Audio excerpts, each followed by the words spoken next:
Have you ever felt it, that quiet, persistent hum of desire in the back of your mind? The feeling that there's something more, a better job, a more fulfilling relationship, a greater sense of peace, a bank account that doesn't induce a flicker of anxiety. You see others who seem to have it figured out. They move through the world with a certain ease, a certain confidence, as if the universe itself has bent to their will. Opportunities land in their laps. The right people appear at the right time.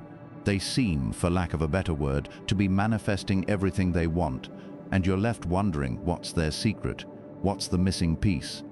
Is it luck? Is it some cosmic vending machine where you put in positive thoughts and get out a Porsche? The title of this narration promises you that everything will come to you. It's a bold claim, one that sounds like it belongs on a flashy billboard promising instant riches. But the path we're about to walk is not one of shortcuts or magical thinking. It's far more profound and far more powerful. The secret isn't about learning how to get everything you want. It's about learning how to become the person for whom everything you truly need flows naturally. The ancient philosophy of Stoicism, forged in the tumultuous world of ancient Rome and Greece, is not a system of passive acceptance. It is an operating system for a resilient, effective, and radiant human life. It's the art of mastering your inner world so that your outer world can't help but rearrange itself to match your inner state of integrity and purpose. These are not rules for bending the universe to your whims. They are rules for building an inner citadel so strong, a character so impeccable, a mind so clear that the world's chaos becomes mere background noise. They are rules for becoming a magnet not for things, but for the conditions that create a truly exceptional life. Opportunity, respect, tranquility, and unshakable self-worth. When you change your inner state, your outer reality has no choice but to follow. The Stoics understood this 2,000 years ago. They knew that the greatest power you will ever possess is the power over your own mind. And when you master that, you don't need to chase anything. Everything you need to flourish, everything you truly want at the deepest level of your soul will begin to come to you. So, forget what you think you know about manifesting, empty your cup. We are about to embark on a journey into the heart of human potential.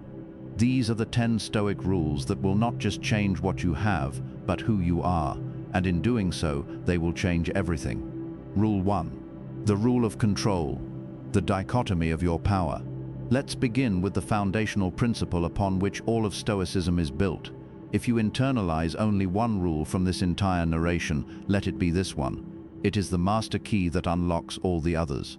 The Stoic philosopher Epictetus, a man born a slave who rose to become one of the most revered teachers in Rome, laid it out with breathtaking simplicity at the very beginning of his Enchiridion, or handbook. He said, "Some things are up to us, and some things are not." That's it. That's the entire rule. But do not mistake its simplicity for lack of depth. This single sentence is a scalpel that can dissect and eliminate nearly all of your anxiety, frustration, and anger. It is the ultimate boundary line for your attention, your energy, and your life. Think about your life for a moment. Think about the things that cause you stress, the traffic jam that makes you late for a meeting, the opinion your boss had of your presentation, the fluctuating stock market, the comment a stranger made on social media, the health of a loved one, the outcome of a political election, the weather. Now, according to Epictetus, all of those things, all of them, are fundamentally not up to us. They are what the Stoics called externals. We have no direct, foolproof control over them. You can't will the cars in front of you to move. You can't control the neurological and emotional processes that lead your boss to form a judgment. You can't command the global economy. Trying to control these things is like trying to grasp water. The harder you squeeze, the more it slips through your fingers, and this futile struggle is the primary source of human misery. So what is up to us? What lies within our control? The Stoics were equally clear on this. Our own thoughts, our own judgments, our own impulses, our own desires, our own aversions, and, most importantly, our own actions. This is our domain. This is the small but infinitely potent plot of land we own in the universe. We cannot control the event, but we have absolute control over how we perceive the event and how we respond to it. Let's go back to the traffic jam. The external event is the jam. It just is. It's a fact of the world, like gravity. The untrained mind immediately jumps to judgment. This is terrible. I'm going to be late. My boss will be furious. This day is ruined. This internal monologue is a choice. It is a judgment you are making, and that judgment leads to a cascade of negative emotions: anger, anxiety, stress. You pound the steering wheel, your heart rate increases. You've now taken a neutral external event and through your own judgment turned it into a personal catastrophe. The Stoic mind, trained by this rule, sees the same traffic jam and responds differently. The judgment is, there is a traffic jam. This is outside my control. I will be late, and that is also outside my control. What is in my control? I can use this time to listen to an educational podcast. I can practice patience. I can plan the first 3 things I'll say when I get to the meeting. I can accept this reality without fighting it. Do you see the difference? One person is a victim of the traffic, the other is the master of their own mind within the traffic. The external situation is identical for both, but their inner experience, and thus the quality of their life in that moment, is worlds apart.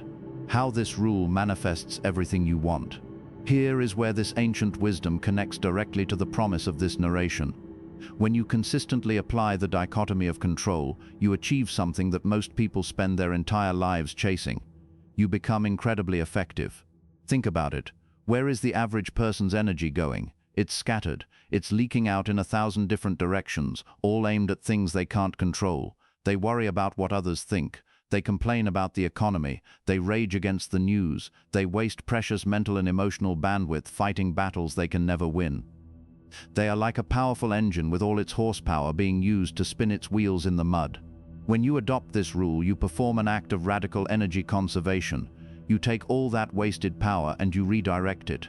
You focus it laser-like on the one thing you can control, your own actions. You stop worrying about the outcome and you focus entirely on the process.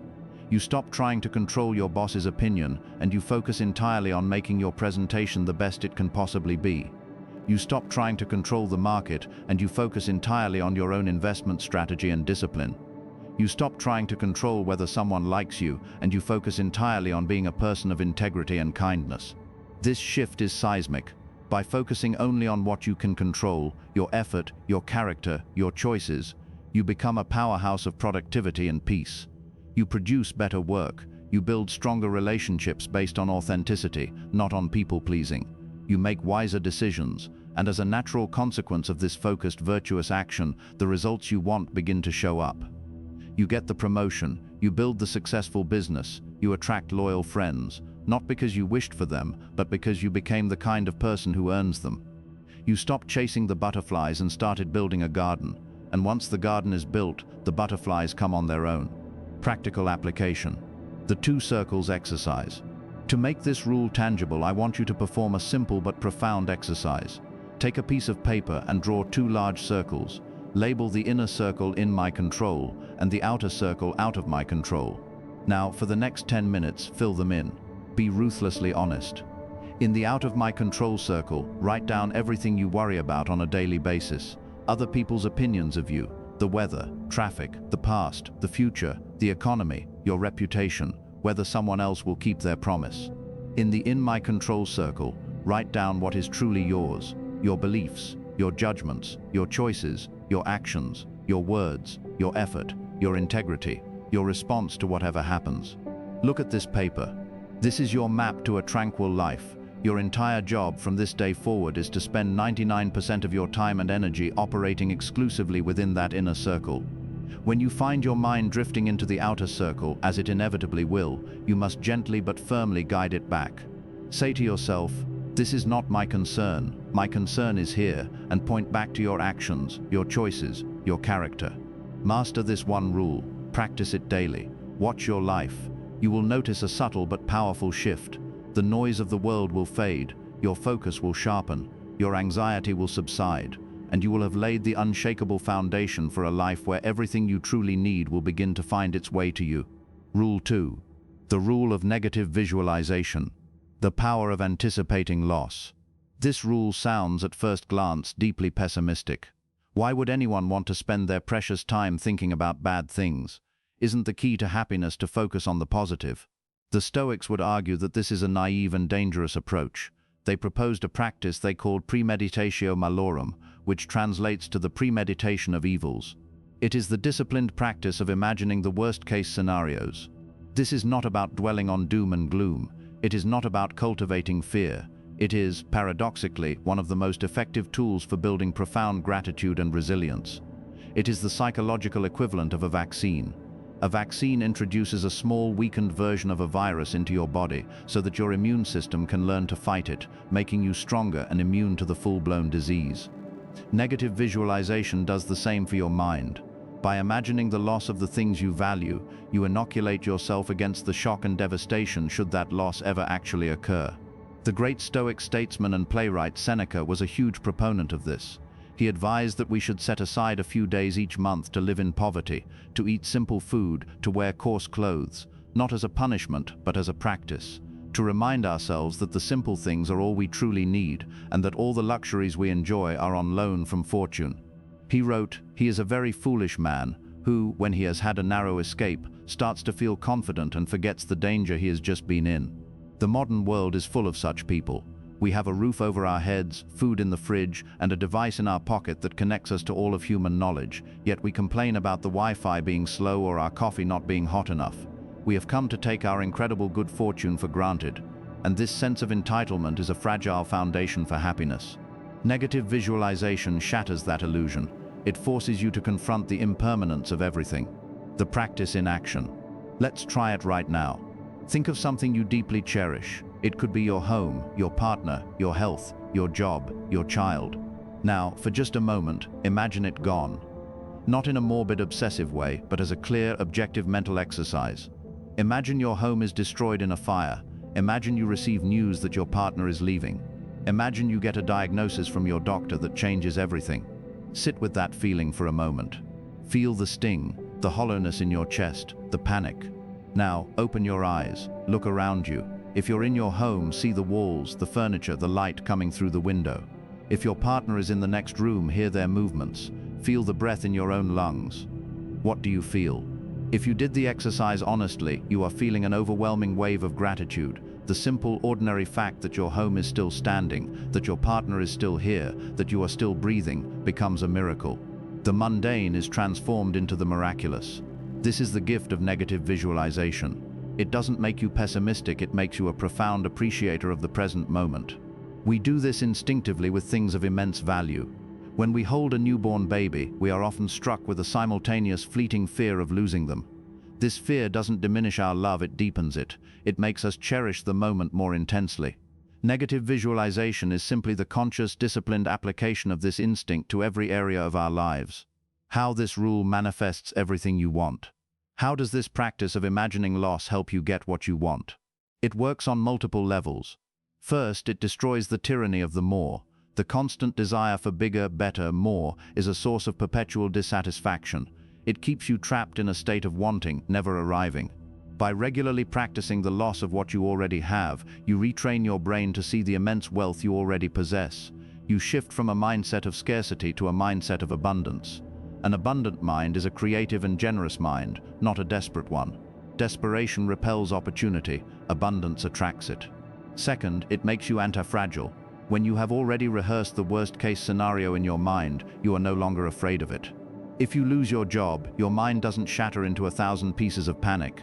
Instead, a calm part of you says, "Ah yes, I thought about this. This is one of the possibilities. What is my plan?"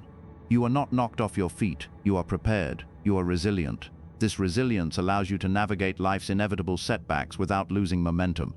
While others are paralyzed by shock, you are already taking action. This ability to stay in the game when others are forced to the sidelines is an incredible advantage. Finally, it clarifies your true priorities. When you imagine losing everything, what is left? What do you fight for? You quickly realize that your reputation, your integrity, your relationships, your health, these are the things that matter. The fleeting status symbols, the superficial approvals, they fade into the background. This clarity allows you to focus your energy on what truly constitutes a good life. By aligning your actions with these core values, you build a life of substance and meaning, which is the ultimate thing any of us could ever want. Practical application. The morning rehearsal. Incorporate this practice into your daily routine.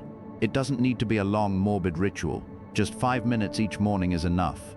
Before you get out of bed or while you're having your coffee, run through a quick mental checklist. Imagine losing your possessions. Imagine losing your job. Imagine losing your health. Imagine losing the people you love. Don't linger on the horror of it. Just touch the surface of the loss and then immediately bring your attention back to the present. Say to yourself, "But I have these things today, and for that I am grateful." This simple practice will fundamentally rewire your brain. It will transform you from a passive taker of your life for granted into an active, conscious appreciator of it. And that sense of deep, unshakable gratitude is the magnetic field that will draw more and more to be grateful for into your life. Rule 3. The rule of unconditional acceptance. The art of loving your fate. Amor Fati. If the dichotomy of control is about drawing the line between what you can and cannot change, then this rule is about how you relate to everything on the cannot change side of that line. The Stoics had a phrase for it, Amor Fati. It translates to a love of one's fate. This is perhaps the most challenging and the most transformative of all the Stoic principles.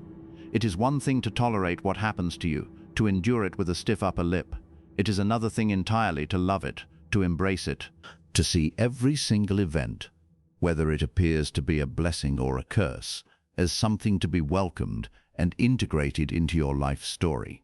The German philosopher Friedrich Nietzsche, who was deeply influenced by Stoicism, captured this idea perfectly when he wrote, "My formula for greatness in a human being is amor fati, that one wants nothing to be different, not forward, not backward, not in all eternity, not merely bear what is necessary, still less conceal it, but love it." This is not a call to passivity. It is not about saying, "Oh well, I broke my leg, I guess I'll just lie here and do nothing." It is about accepting the reality of the broken leg without reservation, and then asking now, given this reality, what is the virtuous action? What can I do with this? It's about turning every obstacle, every setback, every piece of misfortune into fuel. Think of it this way. Life is going to happen. The river is going to flow. You can stand on the bank and curse the current, fighting against it, exhausting yourself and ultimately being swept away. Or you can dive in, accept the power and direction of the water, and learn to use its currents to propel you where you need to go. Amor Fati is diving into the river of your life and loving the ride, no matter how many rapids and waterfalls it contains. The obstacle is the way. This idea is the core of what Marcus Aurelius, the Stoic emperor, meant when he wrote, "The impediment to action advances action. What stands in the way becomes the way." This is a radical reframing of every problem you will ever face. A difficult project at work is not an obstacle to your success. It is the way you become a more competent and valuable employee. A challenging relationship is not an obstacle to your peace. It is the way you learn patience, communication, and forgiveness. A personal failure is not an obstacle to your goals. It is the way you learn resilience, humility, and the true nature of the path forward. The obstacle isn't blocking the path. The obstacle is the path. Every event that happens, every circumstance you find yourself in, is raw material. It is neutral clay. Your judgment, your will, your response, these are the hands that shape the clay. You can take the same lump of clay, a setback, a loss, a frustration, and shape it into a sculpture of victimhood and regret, or you can shape it into a masterpiece of strength and wisdom. Amor Fati is the decision to always choose the masterpiece. It means looking back at the most painful moments of your life, the heartbreak, the failure, the loss, and not just accepting them, but being grateful for them. Not because they were pleasant, but because of who they forced you to become. The pain forged your character. The loss taught you the value of what remains. The failure showed you a new way. To love your fate is to love the entire process of your becoming, including the parts that hurt. How this rule manifests everything you want. Living with Amor Fati makes you fundamentally unstoppable. Why? Because you are no longer afraid of anything. The worst thing that can happen to you is not that you will fail, but that you will resist reality. When you eliminate that resistance, you eliminate your greatest source of suffering and your biggest internal block. Think about the energy most people expend on wishing things were different. If only I had gotten that job, if only the market hadn't crashed, if only they hadn't left me. This if only thinking is a poison. It keeps you anchored to a past that doesn't exist and prevents you from engaging with the reality that does. It is the ultimate form of internal resistance. When you practice Amor Fati, you drop all of that. You are no longer at war with your own life. You are at peace with it. And in that state of radical acceptance, all of your creative energy is freed up. You stop asking why me and start asking what now. This mindset turns you into an alchemist. You can take lead, the challenges, the setbacks, the pain, and transmute it into gold, the lessons, the strength, the character. While others are broken by adversity, you are strengthened by it. You become the person who can be trusted with immense responsibility, with great success, because you have proven that you can handle immense failure. You become the eye of the storm, a center of calm and purpose amidst chaos. People are naturally drawn to that kind of energy. Opportunities, partnerships, and trust flow toward those who have demonstrated that they can handle whatever life throws at them, not with complaint, but with a quiet, yes, I will use this. Practical application. The "this I get" to mantra. Here is a simple, practical way to begin cultivating Amor Fati in your daily life. Start to rephrase the things you have to do into things you get to do. It sounds small, but the psychological shift is enormous. When your alarm goes off early for a workout, don't think, I have to get up and exercise. Think, I get to wake up. I get to move my body. I get to build my health. When you are facing a long, difficult day at work, don't think, I have to go to this boring meeting. Think, I get to have a job. I get to solve problems. I get to collaborate with colleagues. When you are stuck in traffic, don't think, I have to sit here and wait. Think, I get to have a car. I get to listen to this podcast. I get a few moments of quiet reflection. This simple linguistic trick forces your mind to reframe every circumstance not as a burden, but as an opportunity. It is a micro-practice of Amor Fati. You are training yourself to find the gift, the lesson, the way, in every single thing that happens. Over time, this becomes your default mode of being. You stop resisting your life and start loving it. And in that love, you find a power that can move mountains. Rule 4. The rule of impermanence.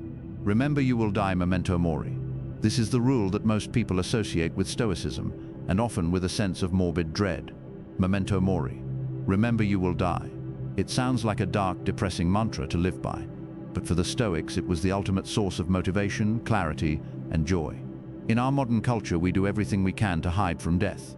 We sanitize it, we outsource it to hospitals and funeral homes, we use euphemisms like, pass it away.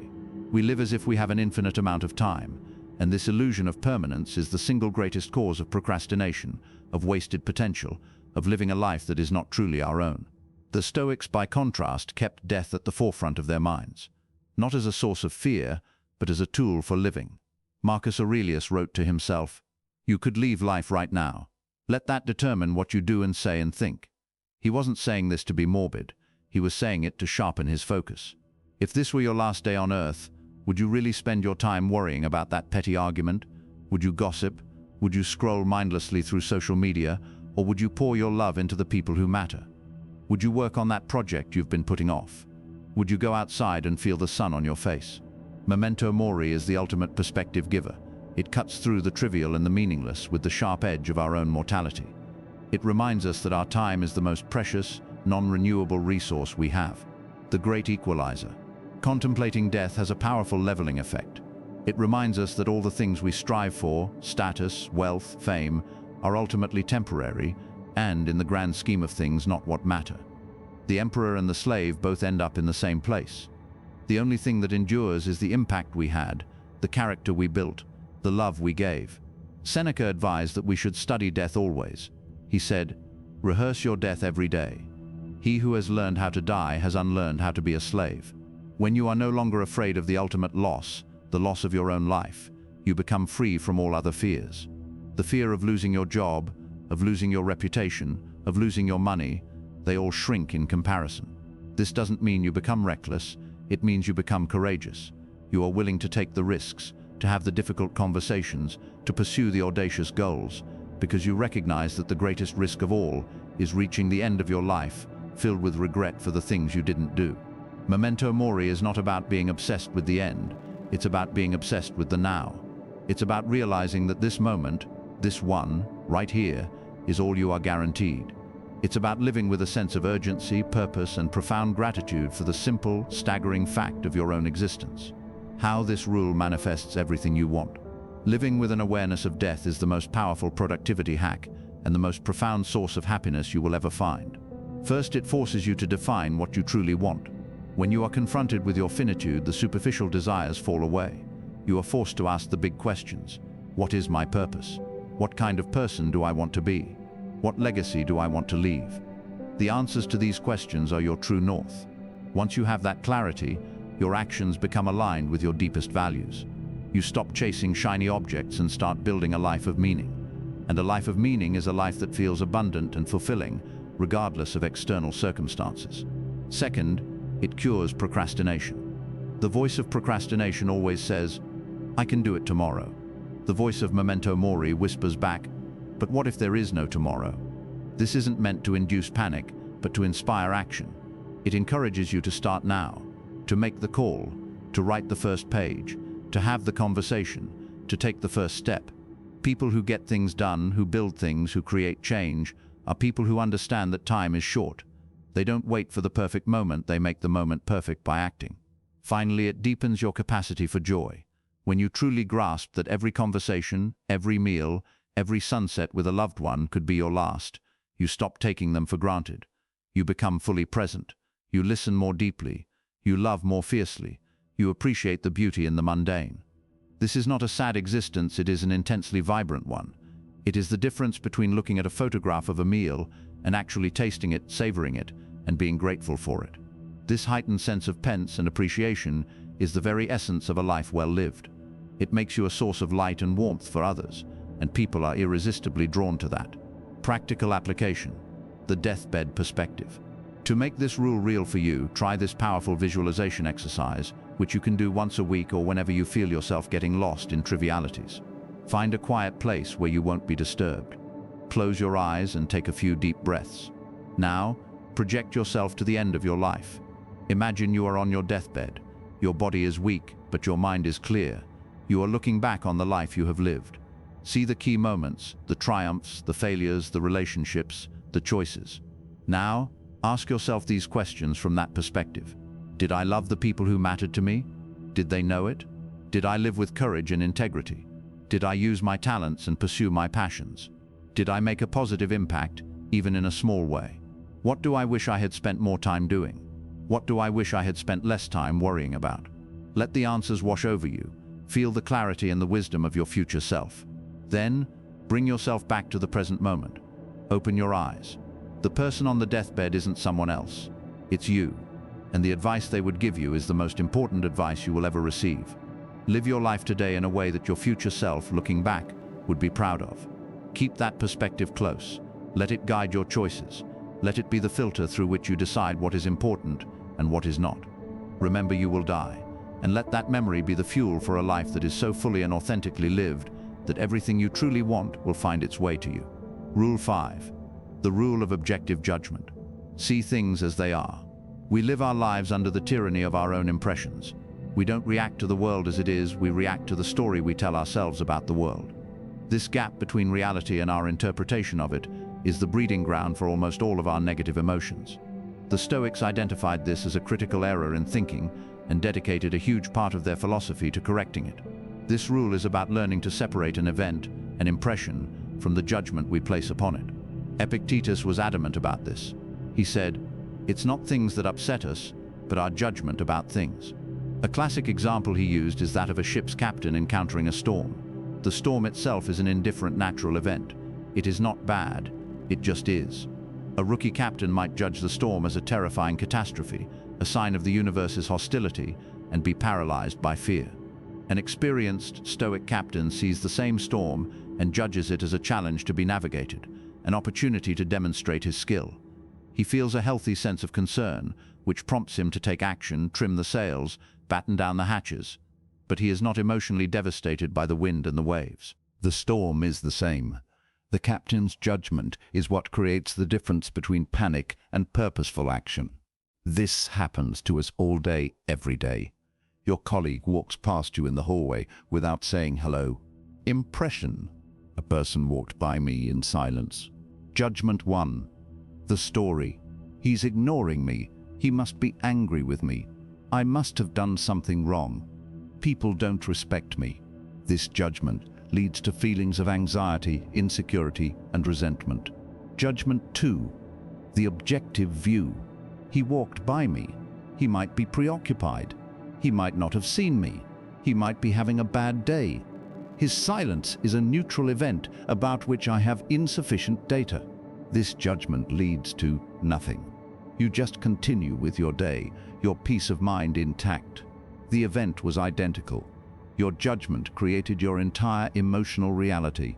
The Stoic goal is to cultivate the ability to pause in that infinitesimal space between the impression and the judgment, and to choose the more objective, rational interpretation. The Cognitive Distortion Toolkit. What the Stoics were practicing over 2,000 years ago is remarkably similar to what modern cognitive behavioral therapy (CBT) calls identifying and challenging cognitive distortions. These are the irrational ways our minds habitually interpret the world. Mind reading. Assuming you know what others are thinking. He's judging me. Catastrophizing, blowing things out of proportion. This small mistake will ruin my career. Overgeneralization. Seeing a single negative event as a never-ending pattern. I failed this test, so I'm a failure at everything. Labeling. Attaching a negative global label to yourself or others. I'm an idiot. The Stoic practice of objective judgment is the antidote to all of these. It's about becoming a scientist of your own mind. When you feel a surge of a negative emotion, anger, fear, shame, the first step is not to act on it, but to analyze it. Treat the emotion as a data point. Ask yourself, what impression just triggered this feeling? What judgment did I make about that impression? Is that judgment 100% objectively true? What are other possible interpretations? By doing this, you create distance. You are no longer fused with the emotion, you are observing it. And in that observation lies your freedom. You can see that your anger isn't caused by the traffic jam, it's caused by your judgment that the traffic jam shouldn't be happening. You can see that your anxiety isn't caused by the upcoming presentation, it's caused by your judgment that you must perform perfectly and that anything less would be a catastrophe. How this rule manifests everything you want. Imagine navigating the world with a mind that is no longer constantly sabotaged by its own irrational interpretations. What would that be like? You would become preternaturally calm. You would be an oasis of tranquility in a sea of drama. People would be drawn to your stability. You would be the one they turn to in a crisis because you don't panic. You assess. You act. This makes you an invaluable leader, partner, and friend. You would become incredibly effective. By stripping away the emotional drama, you can see situations clearly. You can make decisions based on logic and data, not on fear and ego. In negotiations, you wouldn't be thrown by a tactic because you wouldn't attach a judgment of this is unfair to it, you would simply see it as a move in the game and calculate your response. In your work, you wouldn't be paralyzed by the fear of failure because you would see failure not as a judgment on your worth, but as neutral data about what doesn't work. This clarity is a superpower. It allows you to perceive opportunities that others miss because they are too busy reacting emotionally. It allows you to persevere through challenges that break others because you don't see them as personal attacks or cosmic injustices. You see them as simply what is, and what is can be worked with. When you become a master of objective judgment, you stop being a puppet of your own mind and become the master of it. This inner mastery is the most attractive and powerful quality a person can possess. It is the foundation of genuine confidence and the key to manifesting a life of purpose and success. Practical application. The Stoic pause. To build this muscle, you need to practice the Stoic pause. It's a simple, three-step process you can use throughout the day. 1. Notice. The moment you feel a strong negative emotion, a jolt of anger, a wave of anxiety, a pang of jealousy, just notice it. Don't suppress it, don't act on it. Just put a mental flag on it. Say to yourself, there is anger. 2. Analyze. Take a deep breath. Ask yourself the critical questions. What external event just happened? What is the raw impression? And what is the story, the judgment my mind is telling me about it? Be a detective. Write it down if you have to. The impression is that my email was ignored. The judgment is that my work is not valued and I'm going to be fired. 3. Correct. Now, challenge the judgment. Is it objectively true? Is there any other explanation? Can I reframe this more rationally? My email could have been buried. They might be busy. It's only been a few hours. The value of my work is not determined by a single email response. I will follow up tomorrow if I haven't heard back. This pause, which might only take 10 seconds, is the difference between a life of reactive emotional chaos and a life of deliberate, rational action. Practice it relentlessly. At first, you'll catch yourself after the emotion has already taken hold. With time, you'll catch it sooner and sooner. Eventually, you'll be able to see the impression coming and choose your judgment before the emotion even arises. This is the path to true freedom and effectiveness. Rule 6. The rule of character. Virtue is the only good. If the first 5 rules are the how-to of managing your perceptions and reactions, this rule is the why. This is the moral heart of Stoicism. It is the guiding star for all your actions. The Stoics believed, unequivocally, that virtue is the only true good. What does that mean? It means that the only thing that is intrinsically good, in and of itself, is a virtuous character. Things like wisdom, justice, courage, and temperance, or self-control. These are good no matter the circumstances. Conversely, the only true evil is vice, foolishness, injustice, cowardice, and intemperance. Everything else? Everything else is what the Stoics called a preferred indifferent. This is a crucial and often misunderstood concept. Health is a preferred indifferent. Wealth is a preferred indifferent. Fame, good looks, a nice house, these are all preferred indifferents. It means that, all other things being equal, it's preferable to be healthy than sick, rich than poor. But they are not good in the moral sense. They are not necessary for a good life, and they can absolutely be used for evil. A wicked person can be wealthy and healthy. A virtuous person can be poor and sick. The external circumstances do not define the moral quality of the life. The Stoics argued that chasing these external things as if they were the ultimate good is a recipe for misery. Why? Because they are all outside of our full control. You can lose your wealth in a market crash. You can lose your health in an accident.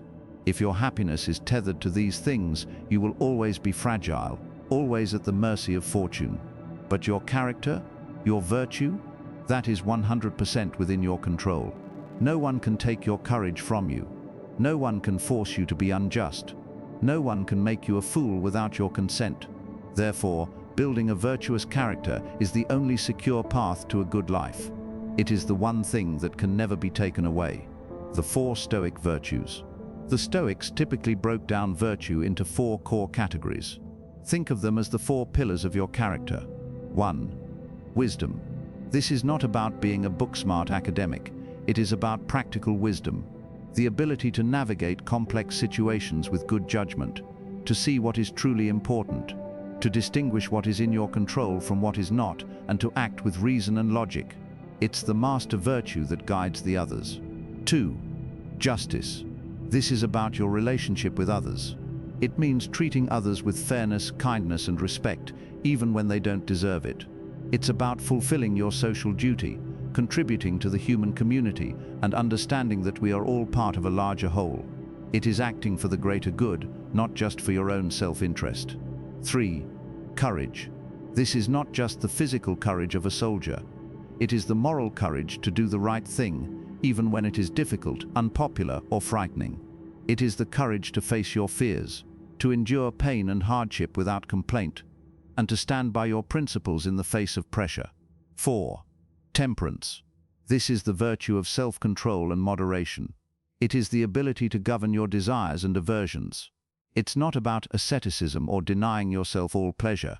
It's about enjoying pleasures without becoming a slave to them. It's about knowing when enough is enough, whether it's with food, drink, money, or praise. It is the discipline that keeps your other virtues in check. How this rule manifests everything you want. Living a life dedicated to virtue is the ultimate long-term strategy for success and fulfillment. It may seem counterintuitive in a world that often rewards the sharp-elbowed and the morally flexible. But the Stoic path is about playing a different game, one with much higher stakes and much more meaningful rewards. When you make virtue your sole aim, you become trustworthy. Your word is your bond. People know that you act with integrity, not just when it's easy, but especially when it's hard. This builds a reputation that is more valuable than any amount of money. Trust is the currency of all meaningful relationships and successful collaborations. Opportunities, partnerships, and loyalty are magnetically attracted to trustworthy people. When you make justice your aim, you build deep, authentic connections. You stop seeing people as tools to be used for your own ends and start seeing them as fellow humans deserving of respect. This fosters an environment of psychological safety and mutual support. You become a leader people want to follow, not one they have to. You build a network not of contacts, but of true allies. When you make courage your aim, you stop being limited by fear. You are willing to take the calculated risks that lead to growth. You are willing to have the difficult conversations that clear the air and strengthen relationships. You are willing to stand up for what is right, which earns you self-respect and the respect of others. Fear is the cage that keeps most people small. Courage is the key that unlocks that cage. When you make temperance your aim, you gain true freedom. You are no longer a slave to your appetites, your ego, or your need for external validation. This frees up immense mental and emotional energy that you can pour into what truly matters. You become the master of your own life, not a puppet of your impulses. By focusing on being a good person, you paradoxically become a highly successful person. You build the character traits that are the bedrock of all genuine, lasting achievement. You don't get the promotion by sucking up to the boss, you get it by being the most competent, reliable, and courageous person on the team. You don't build a great business by cutting corners, you build it by creating real value and treating your customers and employees with justice. You don't find love by manipulating people, you find it by having the character to be a loving partner. Everything you want is found on the other side of becoming the person who deserves it. Practical application. The evening review. To integrate this rule into your life, adopt the practice of the evening review. This was a staple for Stoics like Seneca and Marcus Aurelius. At the end of each day, before you sleep, take 10-15 minutes to review your day. Ask yourself a set of questions framed around the 4 virtues. Deline. Where did I act with good judgment today? Where was my thinking flawed or impulsive? What did I learn? Justice. Was I fair and kind to everyone I encountered? Did I contribute positively to my community? Where did I fall short of being a good human being? Courage. What fear did I face today? Did I stand up for my principles? Where did I avoid doing what I knew was right because it was uncomfortable? Temperance. Did I act with moderation today? Was I ruled by any desires or aversions? Where did I overindulge? Be honest but not cruel. The goal is not to beat yourself up. The goal is to learn. Identify 1 or 2 areas for improvement. Then, as you fall asleep, set an intention for the next day. Tomorrow, I will be more patient with my colleagues. Tomorrow, I will speak up in that meeting. This daily practice of self-examination is how you sculpt your character. It is how you ensure that with every passing day, you are becoming a little wiser, a little more just, a little more courageous, and a little more temperate. You are, day by day, becoming the person you were meant to be. And a life built on that foundation is a life where everything you truly need will not just come to you, but will flow from you. Rule 7. The rule of perspective. The view from above. It is incredibly easy to get lost in the minutiae of our own lives. A slight from a coworker can feel like a monumental injustice. A financial setback can feel like the end of the world. Our own problems, our own desires, our own little dramas can loom so large that they fill our entire field of vision, blotting out everything else. The Stoics had a powerful mental technique for shattering this illusion of self-importance and regaining a healthy perspective. They called it the view from above. It is a meditative exercise in which you imagine yourself zooming out farther and farther until your own life and its problems shrink to their proper cosmic scale. Marcus Aurelius described it beautifully. He wrote, "Acquire the habit of observing how all things change. The universe is change. Our life is what our thoughts make it." He also advised to examine men's characters, even when they fly into a rage. For what is it but a struggle and an encounter with a phantom? The practice is simple but profound. the meditation of cosmic perspective. Find a quiet moment. Close your eyes. Start by visualizing yourself where you are right now. See the room, the building you're in. Now, in your mind's eye, begin to pull back. Float up through the ceiling and see your building from the outside. See your neighborhood, the streets, the cars moving like ants. Pull back farther. Now you see your entire city. See the millions of lives all unfolding at once. Each person with their own joys, their own sorrows, their own problems that feel just as big to them as yours do to you. Pull back farther. You see your country, the vast landscapes, the coasts, the cities twinkling at night. You see the sweep of history, the generations that have lived and died on this same land. Pull back farther still. You see the entire earth, a beautiful, swirling blue and white marble hanging in the blackness of space. You see the continents, the oceans, the clouds.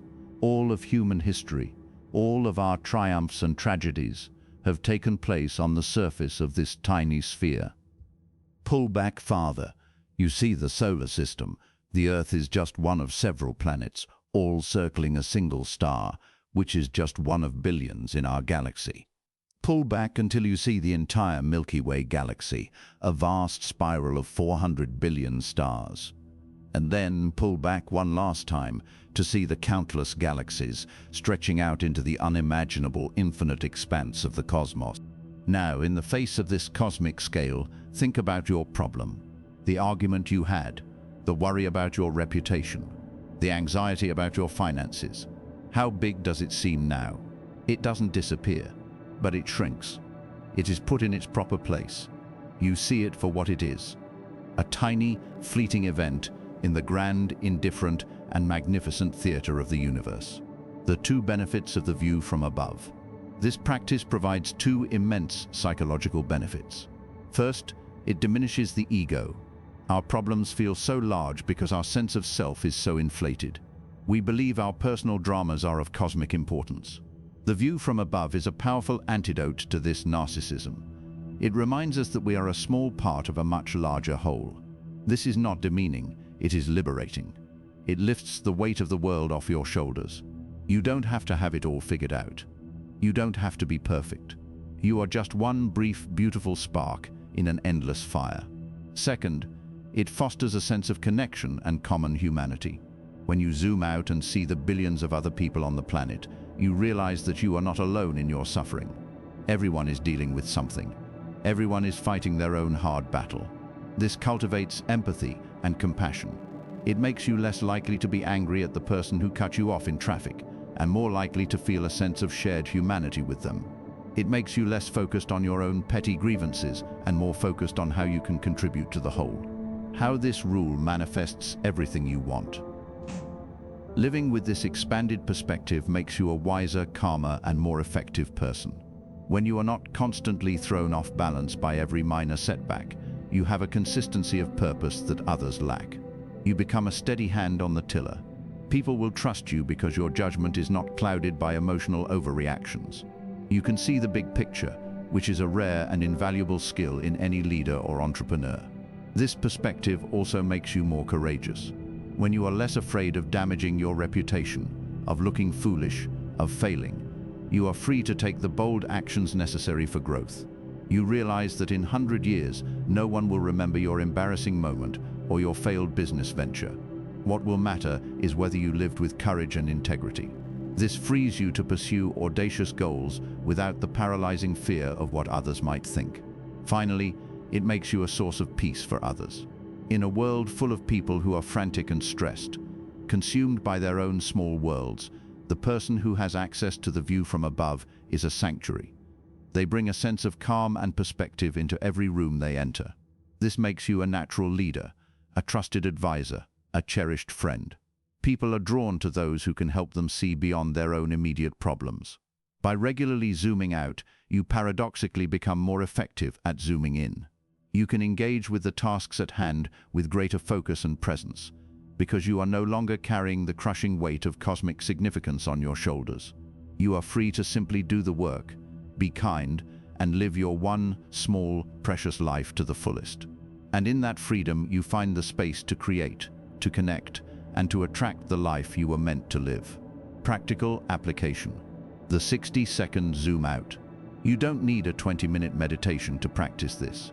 You can do a condensed version in 60 seconds, anytime you feel overwhelmed. Wherever you are, stop what you're doing. Take a deep breath. 1. Zoom to city level. Visualize yourself from above, a tiny speck in your city. 2. Zoom to Earth level.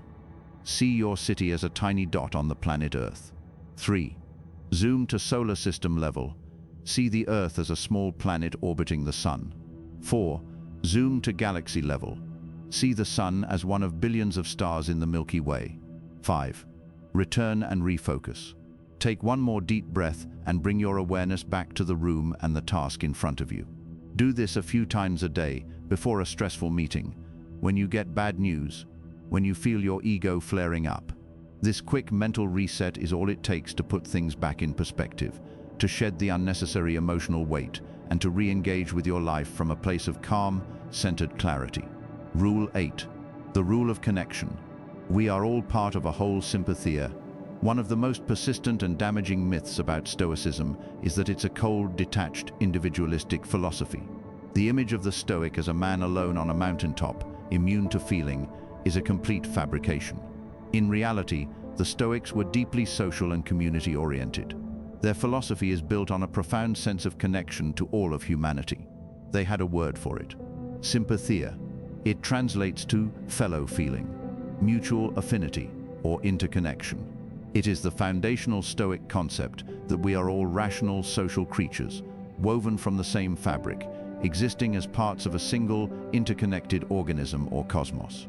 Marcus Aurelius constantly reminded himself of this. He wrote, "We are made for cooperation, like limbs of a body, or the hands and feet." He saw the universe as a living, breathing entity, and each human being as a vital part of that whole. To harm another was, in a very real sense, to harm oneself. To act selfishly was to act against nature and against your own design. This concept of sympathia is the philosophical basis for the Stoic virtue of justice. It's not just an abstract idea that being nice is good. It's a practical recognition that your well-being is inextricably linked to the well-being of others. The success of the whole contributes to the success of the part, and vice versa. Think about your own body. Your hand doesn't hoard nutrients for itself. It digests food and distributes energy to the feet, the eyes, the brain, because it knows that the health of the entire body is what allows the hand to function at all. The Stoics saw human society in the same way. We are all cells in the body of humanity. To thrive, we must work together, support each other, and fulfill our specific function for the good of the whole. From self-interest to cosmic interest. This rule requires a radical shift in perspective, moving from a narrow self-interest to a broader, more expansive cosmic interest. Most of us live our lives asking, "What's in it for me?" We make decisions based on how they will benefit us personally, financially, or socially. The Stoic, trained by sympathia, asks a different question. What is the right thing to do for the common good? This doesn't mean neglecting your own needs or becoming a doormat. It means understanding that your personal flourishing is achieved through your contribution to the flourishing of others. The Stoic finds his own purpose not in isolating himself, but in engaging with the world and making it a better place, however small his sphere of influence may be. This is why a Stoic citizen felt a duty to participate in politics. It's why a Stoic merchant was expected to deal honestly and fairly. It's why a Stoic parent was to raise their children to be virtuous members of society. Every role, every interaction was an opportunity to strengthen the whole. This principle also fosters a profound sense of empathy. When you see others not as separate competitors, but as fellow parts of the same cosmic body, their suffering becomes your suffering. Their joy becomes your joy. You don't help others out of pity or as a calculated move to get something in return. You help them because you recognize them as yourself. How this rule manifests everything you want. In a world that often rewards selfishness, living by sympathia seems like a disadvantage. But it is in fact the ultimate advantage. When you genuinely care about the people around you and work for their benefit as well as your own, you build the most powerful asset in the world, a strong, authentic network. Not a network of contacts you use, but a community of people who trust you, respect you, and want to see you succeed. When you fall, they will be there to catch you. When you have an opportunity, they will think of you. This kind of social capital is more valuable and resilient than any amount of money. This principle also makes you a better leader and collaborator.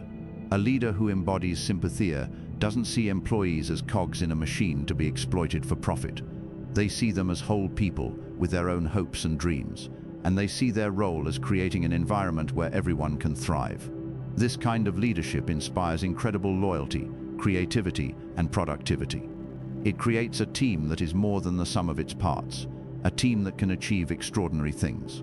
Furthermore, living with a sense of connection is a direct antidote to the loneliness and alienation that plague modern society.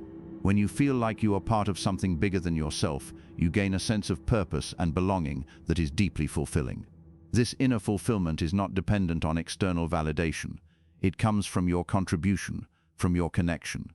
It makes you a source of warmth and positive energy, and people are instinctively drawn to that. By focusing on the good of the whole, you paradoxically ensure your own good. You build a life rich in meaningful relationships, community support, and a sense of purpose that is the bedrock of true, lasting happiness. You stop trying to get everything you want and start giving what the world needs. And in that giving, you receive everything you could ever truly desire. Practical application. The we, not me filter. To practice this rule, start applying a simple mental filter to your daily decisions and interactions. Call it the we, not me filter. Before you speak, before you act, before you make a decision, ask yourself, is this action contributing to the well-being of my team, my family, my community? Am I acting purely out of self-interest, or am I considering the common good? Would the best version of myself, the version that is part of a larger whole, do this? This doesn't mean you never prioritize yourself. It means you see your own well-being as linked to the well-being of others. Start small. In your next team meeting, instead of just pushing your own idea, actively listen to others and try to build on their suggestions. When you have a success, share the credit. When a neighbor needs help, offer it without expecting anything in return. Every time you choose we over me, you are strengthening the fabric of sympathia. You are reinforcing the truth that we are all in this together, and you are building a life that is not just successful, but deeply and profoundly connected. Rule 9. The rule of purposeful action.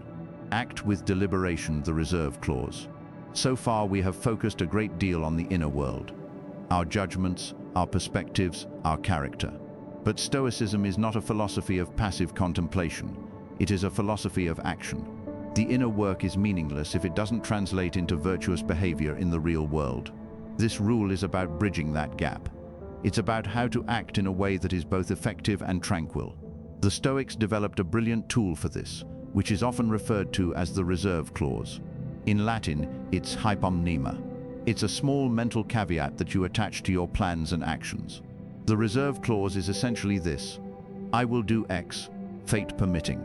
Or, to put it more fully, I will set out to do this, with full commitment and diligence, while remaining internally calm, if the gods or fate or the universe allow it to happen. This is not a hedge. It is not an excuse for mediocrity or a way to protect your ego from failure. It is the epitome of purposeful, detached action. It allows you to pour 100% of your energy into your goal, while simultaneously accepting that the final outcome is never entirely up to you. Let's break this down. You are a skilled archer. Your goal is to hit the target. What is within your control? Choosing the right bow, maintaining your equipment, your stance, your draw, your aim, your release. All of these things are your actions. You should practice them with immense focus and dedication. You should strive to be the best archer you can possibly be. What is not in your control? A sudden gust of wind, a branch falling in front of the target itself moving. These are externals. The foolish archer ties his sense of success and peace of mind entirely to hitting the target. If he hits it, he is arrogant. If he misses, he is devastated. His emotional state is at the mercy of the wind. The wise Stoic archer uses the reserve clause. He says, I will do everything in my power to hit the target, fate permitting. He focuses all his energy on the process, on the things he can control. He aims for the target with all his skill, but his inner peace is not dependent on the arrow's final destination. He has succeeded if he has performed his part virtuously and with excellence. Whether the arrow hits the bullseye or is blown off course is, in part, up to fate.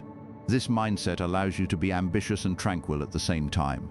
It is the key to high performance without burnout. The antidote to anxiety and attachment. The reserve clause is the perfect antidote to the anxiety that plagues so many high achievers. So much of our stress comes from being overly attached to a specific outcome. We need the deal to close. We need the promotion. We need the person to say yes. This attachment creates a desperate, needy energy that is counterproductive. When you act with the reserve clause, you are liberated from this attachment. You do the work. You prepare. You show up. You give it your all. But you leave the outcome up. This frees you from the crippling fear of failure. If the deal doesn't close, you can honestly say, "I did my part. The external conditions were not right. What is the lesson here? What is my next action?" You are not broken. You are not defeated. You are simply a wise archer whose arrow was met with a gust of wind. This also prevents you from becoming arrogant when you succeed. When you achieve your goal, you can appreciate the role that luck, timing, and external factors played. You can be grateful for the outcome while taking pride in the quality of your effort. This keeps your ego in check and allows you to learn from both success and failure. How this rule manifests everything you want. People who act with the reserve clause are the most effective and respected individuals in any field. They are resilient because their self-worth is not on the line with every outcome. They can take risks that others won't. They can innovate, they can experiment, they can try bold new things. They are not afraid to fail because they understand that failure is just data. This resilience allows them to persevere through long, difficult projects where others would give up after the first setback. They are excellent collaborators because they are not desperate for personal glory. They are able to work well in teams. They share credit, they support their colleagues, they focus on the success of the mission, not just their own role in it. This makes them invaluable team members and leaders. They are calm under pressure. In a crisis, while everyone else is panicking about the potential negative outcome, the Stoic actor is focused on the one thing they can control: their next right action. They bring a sense of stability and clarity to chaos that is desperately needed. People instinctively look to them for guidance. By acting with purposeful deliberation, detaching your inner peace from the external result, you create the conditions for optimal performance. You eliminate the mental noise of anxiety and ego. You can focus completely on the task at hand. This level of focused, virtuous action is what produces extraordinary results. You don't manifest the promotion by obsessing over it. You manifest it by becoming the kind of employee who acts with excellence, resilience, and calm, whether the promotion comes or not.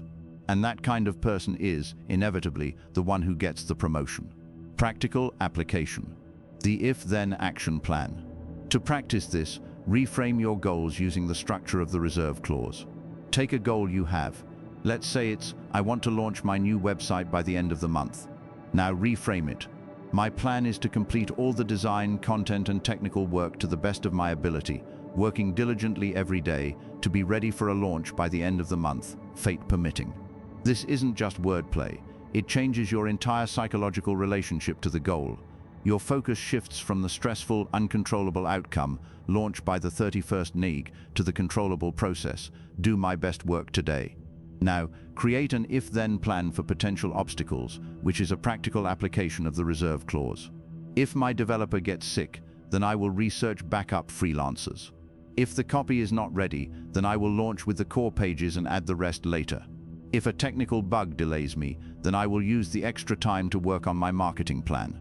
You are planning for action, not worrying about outcomes. You are preparing for fate's interference, not fearing it. This proactive, prepared mindset is the essence of purposeful action. It allows you to move through the world with the grace of a skilled dancer, fully engaged in the dance, but not attached to a particular final pose. You are free to act, to create, and to build, and in that freedom, you will build a life beyond your wildest dreams. Rule 10. The rule of the inner citadel. Build your fortress of tranquility. We have arrived at the final rule. This rule is the culmination of all the others. It is the ultimate goal of the Stoic practice. The goal is to build what Marcus Aurelius called an inner citadel, or a refuge. This is a fortress within your own mind, a place of absolute tranquility and unshakable strength that no external event can ever breach. Imagine a magnificent citadel on a hill. It has massive, impenetrable walls. Inside, there is a source of pure, clear water and an abundant store of food. It is self-sufficient. It is secure. Outside the walls, storms may rage, armies may march, and earthquakes may shake the earth. But inside the citadel, there is peace. There is safety. There is a quiet, unshakable confidence. This inner citadel is your mind, once it has been trained by Stoic principles. It is the part of you that is forever free, forever tranquil, forever your own. The world can take away your possessions, it can take away your job, it can take away your reputation, it can even take away your health. But it cannot, under any circumstances, take away your inner citadel. It cannot take away your ability to choose your judgment. It cannot take away your character. It cannot take away your will. These are yours to keep, forever. Building this citadel is the work of a lifetime. It is the daily practice of applying the other 9 rules. You build the foundation with the rule of control, knowing what is inside your walls and what is outside. You fortify the walls with negative visualization, preparing for any siege. You reinforce the structure with Amor, Fati, accepting the ground upon which it is built, even if it shakes. You keep a constant watch from the highest tower with Memento, Mori, remembering the preciousness of the time you have to defend it. You train the guards with objective judgment, ensuring they don't overreact to phantom threats. You establish the laws of the citadel with the rule of character, ensuring everything inside is governed by virtue. You survey the surrounding land from the view from above, understanding the citadel's place in the grand scheme. You build strong trade and communication routes with sympathia, knowing the citadel is part of a larger kingdom. You conduct all affairs from the citadel with purposeful action, knowing your actions are what matter, not the spoils of war. When you have built this inner citadel, you are truly free. You are no longer a slave to your passions, to the opinions of others, or to the whims of fortune. You are a sovereign ruler of your own inner world. The state of tranquility, apatheia. The state that exists within this inner citadel is what the Stoics called apatheia. This is another widely misunderstood term. It does not mean being apathetic or emotionless, like a robot. It means being free from the negative, destructive emotions caused by mistaken judgments. It is a state of profound tranquility, where you can still experience the natural, rational affections, like joy, love, and caution. But you are no longer victimized by irrational, excessive emotions like rage, envy, and debilitating fear. Imagine a musician who can play a piece of music with deep feeling and passion, but who is not thrown into a state of despair if they hit a wrong note. They simply acknowledge it and continue playing with poise. That is apatheia. It's not the absence of feeling, but the mastery of it. From this state of tranquility, you can engage with life fully and effectively. You can love deeply without becoming possessive and jealous. You can strive for success without becoming a slave to ambition. You can experience loss without being crushed by grief. You feel everything, but you are not ruled by anything. How this rule manifests everything you want. When you have built your inner citadel and live in a state of apatheia, you become the most attractive and powerful person you can be. You are unshakable.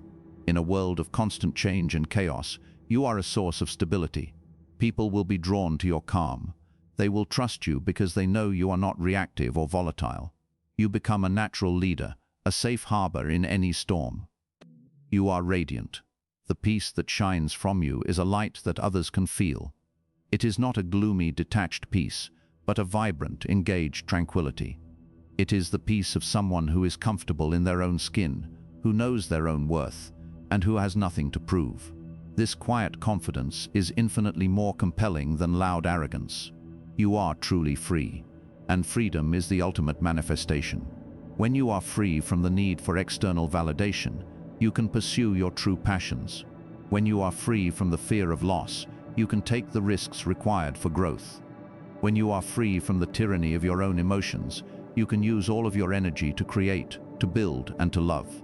The person who has built an inner citadel does not need to chase anything. They have already found the greatest treasure, unassailable inner peace.